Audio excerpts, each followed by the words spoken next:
Rose. Please. No. Rose.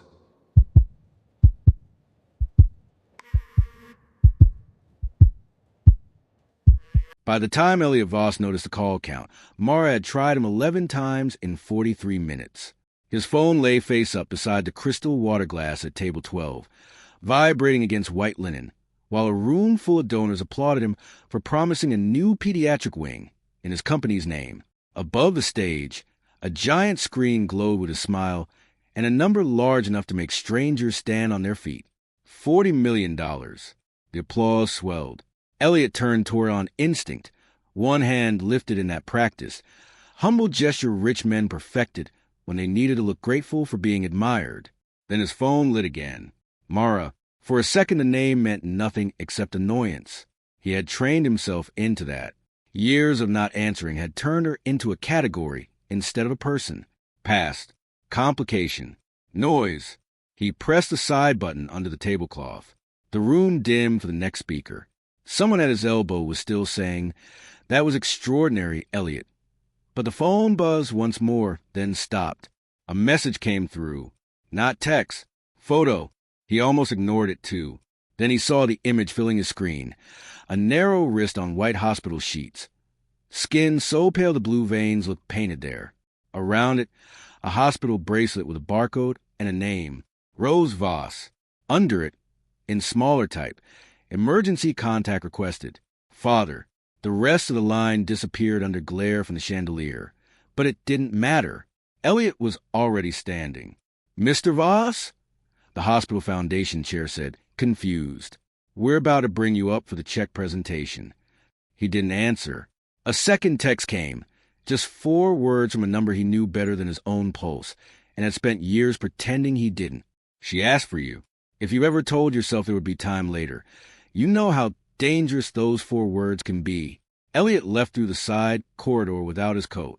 By the time his driver pulled up under the awning, Elliot was dialing Mara for the first time in 9 years. It rang once, then went to voicemail. He called again. And again. No answer.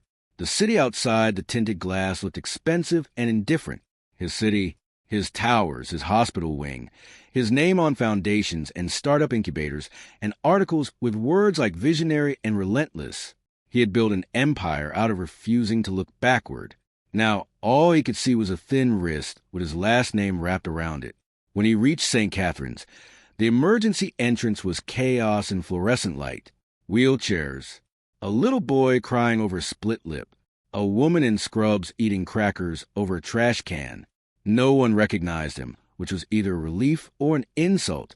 Elliot crossed the waiting room with the strangest sensation of being a counterfeit version of himself. At the desk, he said, "I'm looking for Mara Hale, or Rose Voss." The nurse glanced at the screen. Relationship. He opened his mouth and found that truth, when you had neglected it long enough, could catch in the throat. "I'm her father." The nurse's face didn't change. Maybe she had heard every kind of father in this room. Pediatrics, oncology floor. Elevator bank B. Oncology. The word landed colder than he expected.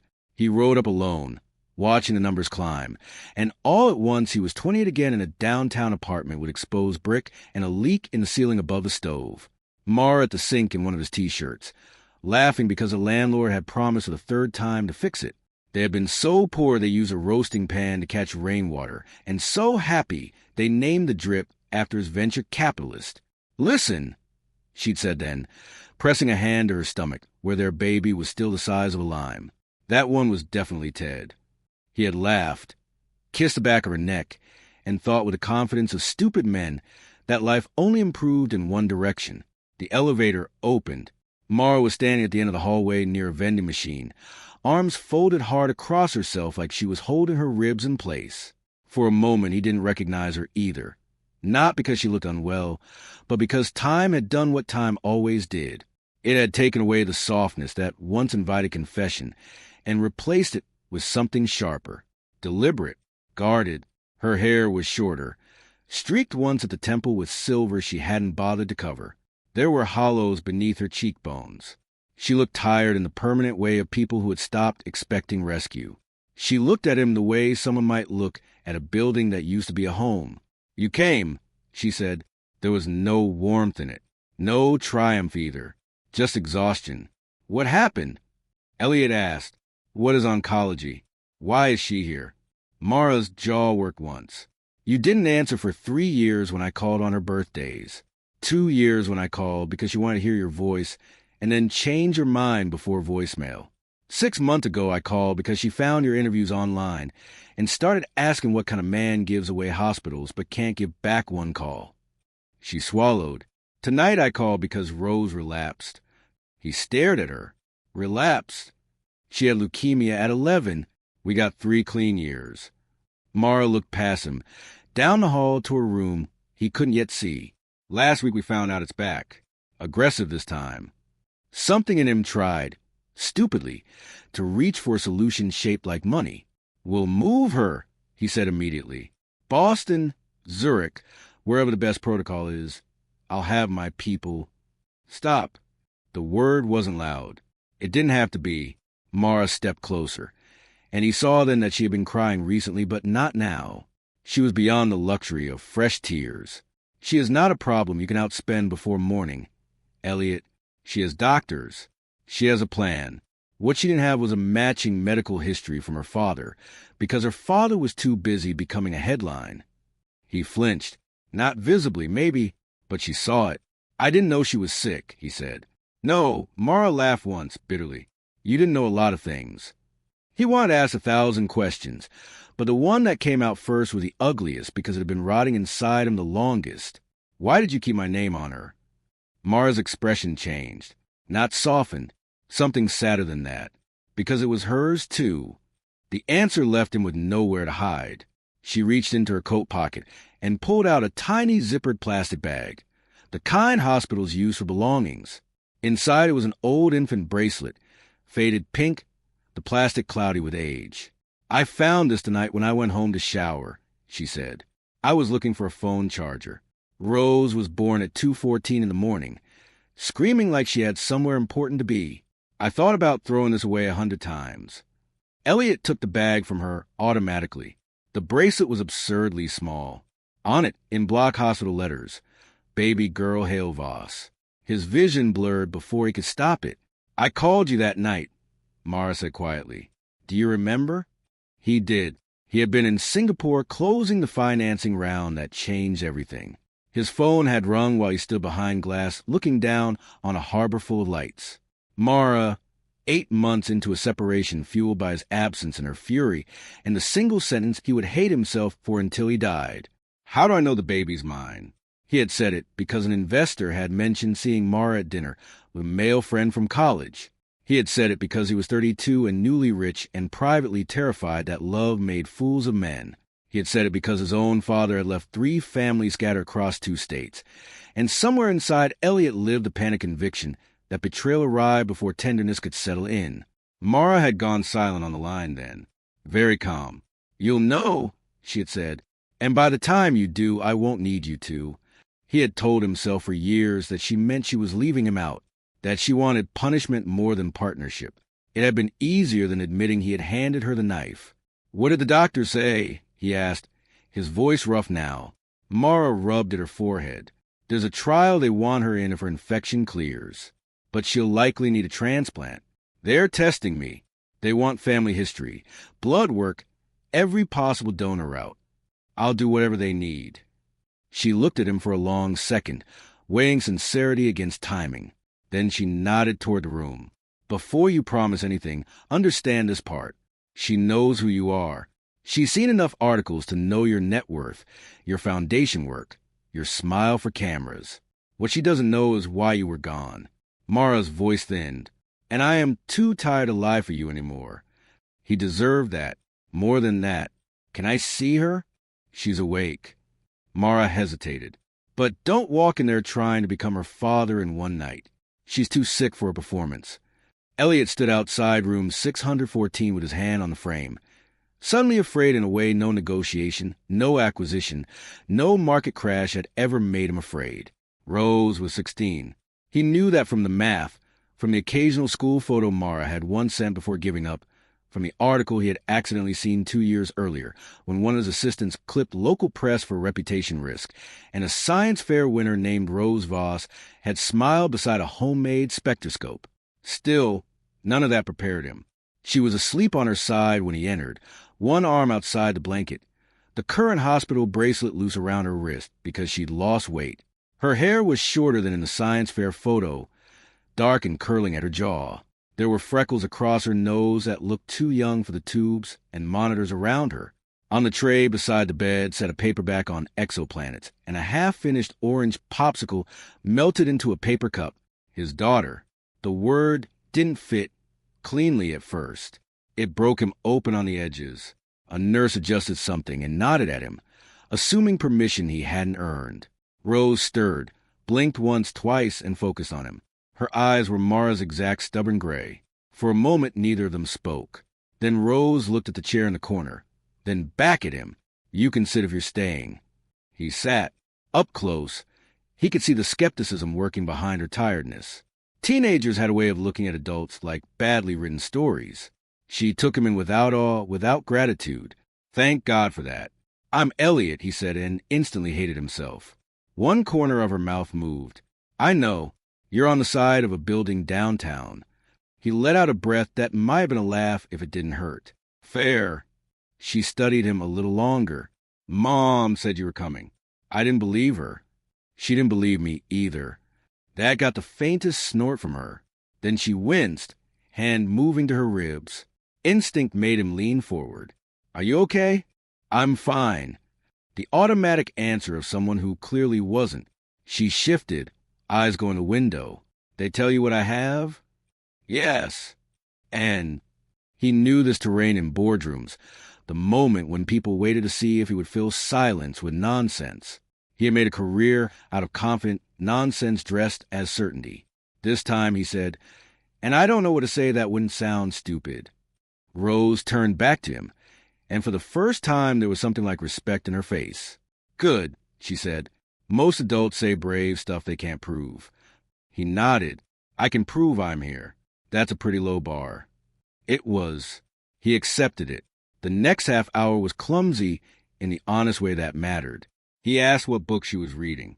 She told him, but not before making him pronounce Trappist, one incorrectly and correcting him with the weary patience of the very young toward the old. She told him she liked stars because they were old enough not to care about human drama. He told her he had once wanted to be an architect before money got involved. She said that sounded like a euphemism. 3 times she almost asked him something deeper and chose not to. Twice he started to apologize and heard how selfish timing could make apology sound. Finally she asked, "Did you ever think about calling?" He could have lied better than most men. He had spent years in rooms where language itself was a weapon. "Yes," he said. "Then why didn't you?" "Because I was ashamed," he thought. "Because I told myself your mother hated me. And if she hated me, then I didn't have to look too hard at what I'd done. Because every year I waited made the next year uglier. Because pride can calcify until it feels like bone." Instead, he said the simpler, truer thing. "Because I was a coward." Rose was quiet. At the door, Mara looked down as if the floor required inspection. She had probably expected excuses. Maybe even hoped for them. They were easier to despise than an honest weakness. Rose touched the hospital bracelet with 2 fingers, turning it around her wrist. "When I was little," she said, "I used to think that if something bad happened at school, or if Mom was late getting off shift, I could just tell myself you were busy saving the world." He closed his eyes. "It made you easier to forgive," she said. "I didn't deserve that." "No." Her voice didn't sharpen. "You didn't." The transplant coordinator came in the next morning with forms, a brisk kindness, and a list of tests. Elliot signed everything put in front of him. Blood, tissue typing, infectious disease screening, emergency contact, donor counseling. His signature, usually a machine that moved money and men, looked unsteady on hospital paper. His board called before breakfast. Then legal. Then the CFO. By 10. There were whispers about the Singapore deal, about a competitor circling, about whether Elliot's absence signaled weakness. Daniel, his oldest friend and chief operating officer, Called 3 times before Elliot answered from a vending alcove. You vanished from your own event, Daniel said without preamble. PR thinks it's either a breakdown or a mistress. My daughter is in the hospital. Silence. Daniel knew about Mara. He knew enough to go still. I didn't know you had a daughter. Neither did I. Not really. That's not the same thing. Elliot leaned his forehead against the cool painted wall. No, it's not. On the other end, Daniel exhaled. What do you need? For 15 years, Elliot's answer to that question had always been tactical. Numbers cover, runway, leverage. Now he said, I need you to handle everything I usually refuse to let anyone else handle. Daniel gave a short, disbelieving laugh. Your therapist would faint. I don't have a therapist. Exactly. A pause. Stay there, Elliot. What about Singapore? If the company can't survive a week without you, then all you built was a hostage situation. After the call, Elliot stood alone a while longer, feeling the structure of his life shift under its own weight. The tests made him useful in practical, humiliating ways. He could walk Rose to imaging because she got dizzy. He could fetch ice chips when chemo made her mouth taste metallic. He could sit through the night when a fever spiked and Mara fell asleep upright in a chair, chin on chest, still wearing her shoes.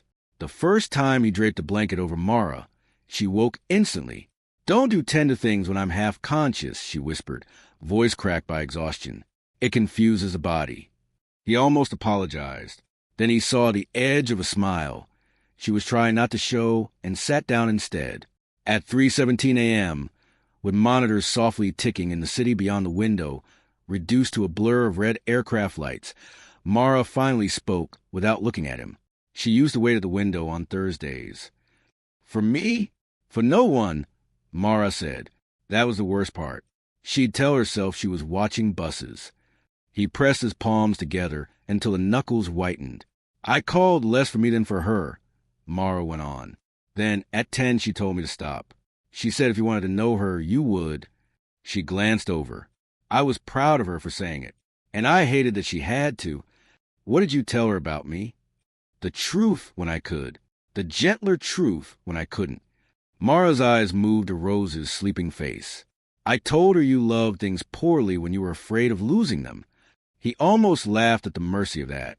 That was kinder than I earned. I wasn't being kind to you, she said. I was trying not to poison her. 2 days later, the doctor confirmed what they had hoped and dreaded. Elliot was a viable donor. Rose took the news with a strange mixture of scientific interest and emotional reserve. So your terrible genetics are finally good for something, she said. He smiled despite himself. Seems that way. She looked away, down at her fingers. Thank you.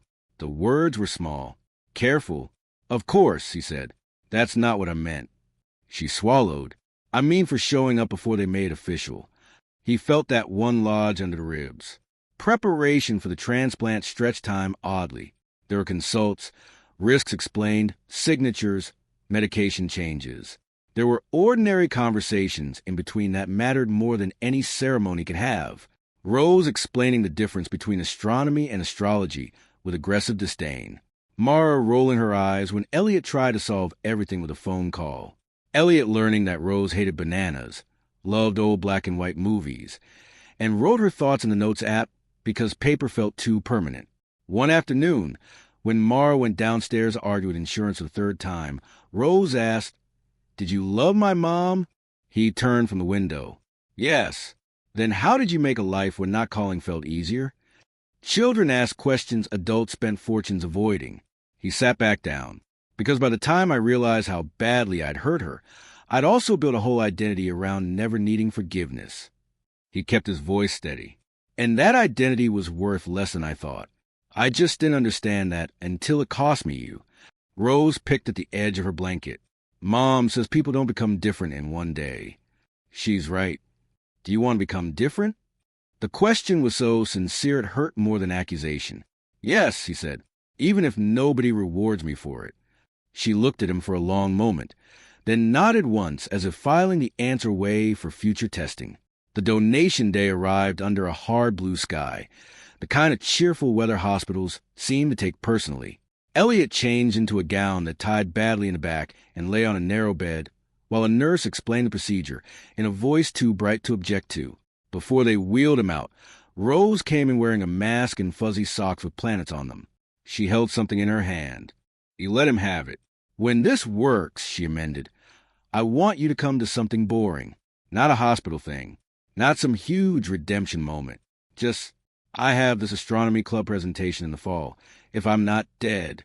His breath caught so sharply she grimaced. Sorry, bad joke. No, he said, voice unsteady. Bad jokes are allowed. Good. She looked at him with something fragile and defiant at once. Then yes, the boring thing. I'll be there. Even if it's terrible? Especially if it's terrible. That finally made her smile. Recovery was not cinematic. No miraculous leap from bed. No clean line upward. There were setbacks. Nausea.